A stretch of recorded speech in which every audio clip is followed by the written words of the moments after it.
السلام عليكم ورحمة الله وبركاته حامدا ومصليا ومسلما أما بعد আমরা সকলেই জানি কওমি মাদ্রাসাগুলো পরিচালিত হয় দারুল উলুম দেওবন্দের প্রতিষ্ঠাকালীন লক্ষ্য এবং নীতিমালাকে সামনে রেখে।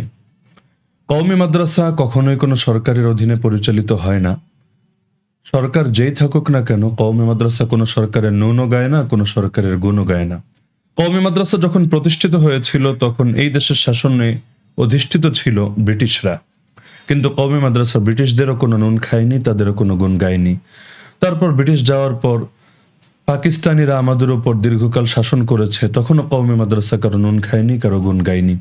এরপর ৭১ সালে বাংলাদেশ প্রতিষ্ঠিত হওয়ার পর আজও অবধি কত সামরিক ও বেসামরিক সরকার এলো আর গেল, কিন্তু কওমি মাদ্রাসা সেই একই মূলনীতির উপর অতীতেও যেমন বহাল ছিল আজও বহাল আছে।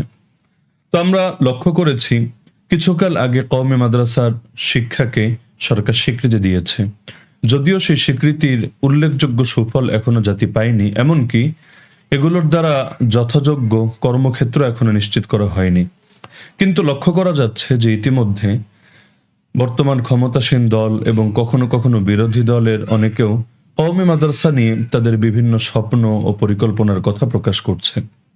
তো যে বিষয়টা নিয়ে আজ আমরা আলোচনা করতে এসেছি, সম্প্রতি আমরা লক্ষ্য করেছি আমাদের বর্তমান ক্ষমতাসীন দলের শিক্ষামন্ত্রী তিনি কওমি মাদ্রাসা নিয়ে এবং কওমি মাদ্রাসার ছাত্রদেরকে নিয়ে কিছু মন্তব্য করেছেন, যেটা বর্তমান সময়ে সকলের জন্যই বেশ চিন্তা এবং উদ্বেগের কারণ হয়ে দাঁড়িয়েছে। আপনারা লক্ষ্য করুন, তিনি মন্তব্য করেছেন, এটা কালবেলার রিপোর্ট, কওমি মাদ্রাসায় ছাত্রলীগের বিশেষ সেল গঠনের পরামর্শ শিক্ষামন্ত্রীর। কথা শুধু এতটুকুতে থাকলেও, সীমাবদ্ধ থাকলেও একটা কথা ছিল, কিন্তু তা না। আপনারা দেখুন যে তিনি কি বলেছেন।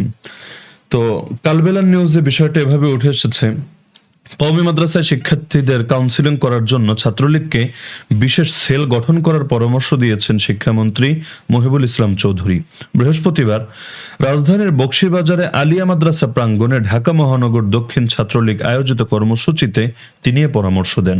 তিনি বলেন, ছাত্রলীগের নেতাদের বিশেষভাবে বলবো, কিছু কিছু রাজনৈতিক দল ইতোমধ্যে কওমি মাদ্রাসাগুলোতে তাদের ছাত্র সংগঠনের কার্যক্রম চালাচ্ছে।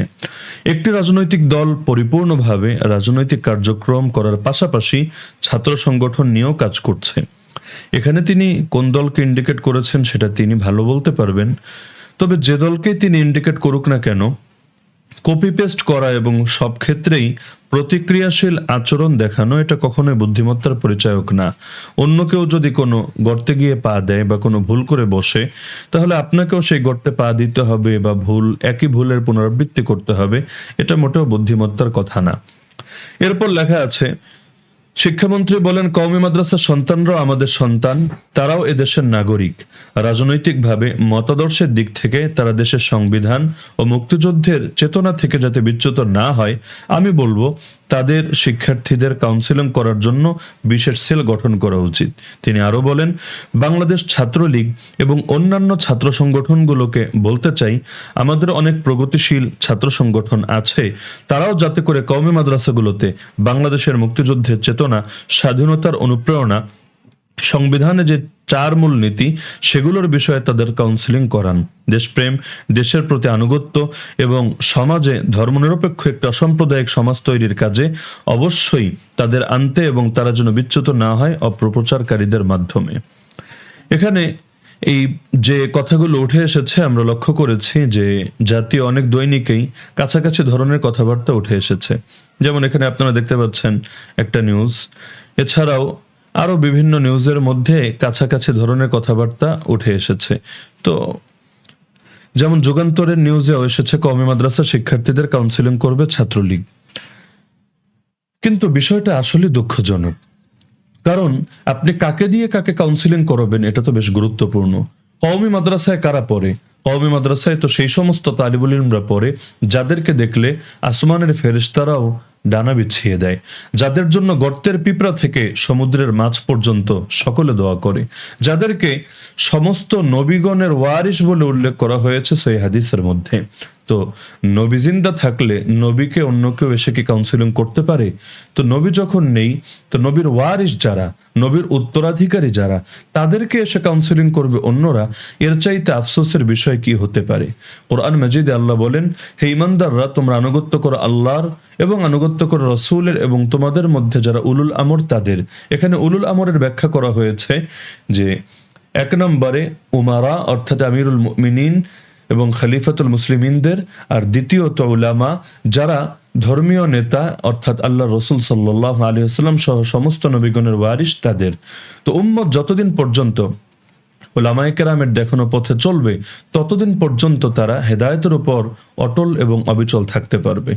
এখন সে কওমি মাদ্রাসার ছাত্রদেরকে আপনি সেকুলারিজমের শিক্ষা দেবেন, কওমি মাদ্রাসার ছাত্রদেরকে কিভাবে ধর্মনিরপেক্ষ সমাজ গড়ে তোলা যায় এবং কিভাবে সমাজ থেকে ধীরে ধীরে ধর্মকে কোণঠাসা করা যায়। কারণ ইসলাম কখনোই ধর্মনিরপেক্ষতাবাদে বিশ্বাসী না।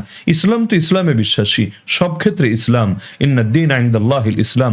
কোরআন জানিয়েছে আল্লাহর নিকট একমাত্র গ্রহণযোগ্য দ্বীনের নাম হলো ইসলাম। ওয়া মান ইয়াবতাগি গায়রাল ইসলামি দীনা, যে ব্যক্তি সেই ইসলাম ছাড়া অন্য কোনো জীবন ব্যবস্থা তালাশ করবে, ফালান ইউকবালা মিন, সেটা তার থেকে কখনোই কবুল করা হবে না। তো সূরা আলে ইমরানের এই দুই আয়াতে স্পষ্ট করে দেওয়া হয়েছে মুসলমান কখনোই ইসলাম ছাড়া অন্য কোনো আদর্শ গ্রহণ করতে পারে না।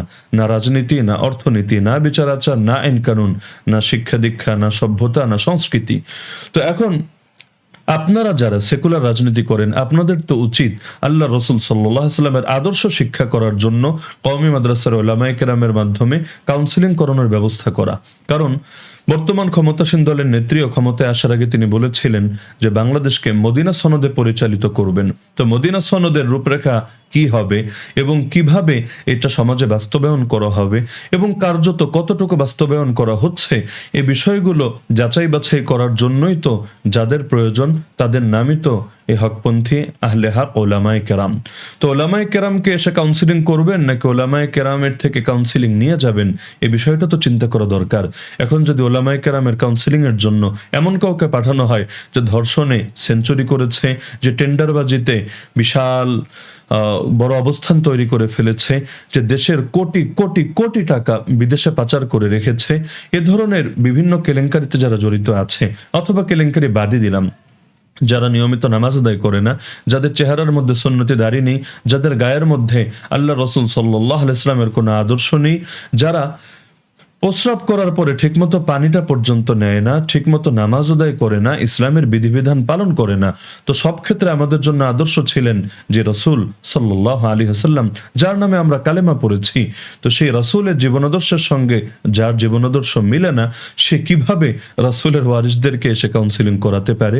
তো আমি তো মনে করি এই মন্তব্য বড় ঔদ্ধত্যজনক মন্তব্য।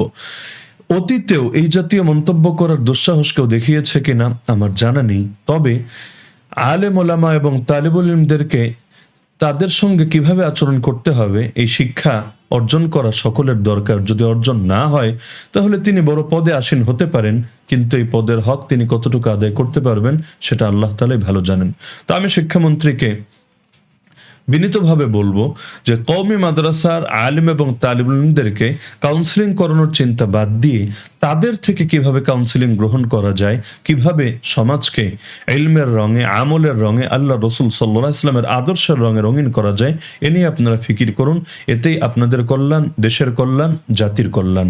আর হ্যাঁ, কখনোই ইসলামকে যারা ভালোবাসে, রাসূলুল্লাহ সাল্লাল্লাহু আলাইহি ওয়াসাল্লাম সহ সমস্ত নবীগণের উত্তরাধিকারের জিম্মাদারি যারা পালন করে, তাদের চাইতে বড় কোনো দেশপ্রেমিক হতেই পারে না। কারণ তারা দেশকে ভালোবাসে একমাত্র আল্লাহ তাআলার জন্য, এবং তারা এই দেশের মধ্যে দ্বীনকে জিন্দা করতে চায়, ইসলামের রঙে সবকিছুকে রঙিন করতে চায়, সেটা আল্লাহর জন্য। কারণ তারা জানে একমাত্র ইসলামই হলো দুনিয়া এবং আখিরাতের কার্যকর সমাধান। ইসলাম জিন্দা থাকলেই আল্লাহর আযাব এবং গজব থেকে সকলে হেফাজতে থাকবে। কারণ কোরআন বলেছে, জনপদবাসীরা ঈমান এবং তাকওয়া অবলম্বন করলে আমি আল্লাহ আসমান এবং জমিনের বরকতের সব কয়টা দরজা তাদের জন্য খুলে দেব। সুতরাং বাঁচতে চাইলে ইসলামই হলো একমাত্র সমাধান। তো আমি আপনাদেরকে বিনীতভাবে অনুরোধ করব, আপনারা আসুন, ওলামায়ে কেরামের সঙ্গে সম্পর্ক করুন, তাদের থেকে পরামর্শ নিন এবং বাস্তবেই দ্বীনের খাদেম হওয়ার চেষ্টা করুন। শুধু দুনিয়ার খাদেম হয়ে কি লাভ? আজ আছেন কাল নেই, মৃত্যুর পর এগুলো কখনোই আপনাদের সঙ্গে হবে না।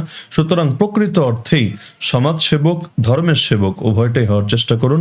আল্লাহ তাআলা আপনাদেরকে তৌফিক দান করুন। আমিন। আসসালামু আলাইকুম ওয়া রাহমাতুল্লাহি ওয়া বারাকাতুহু।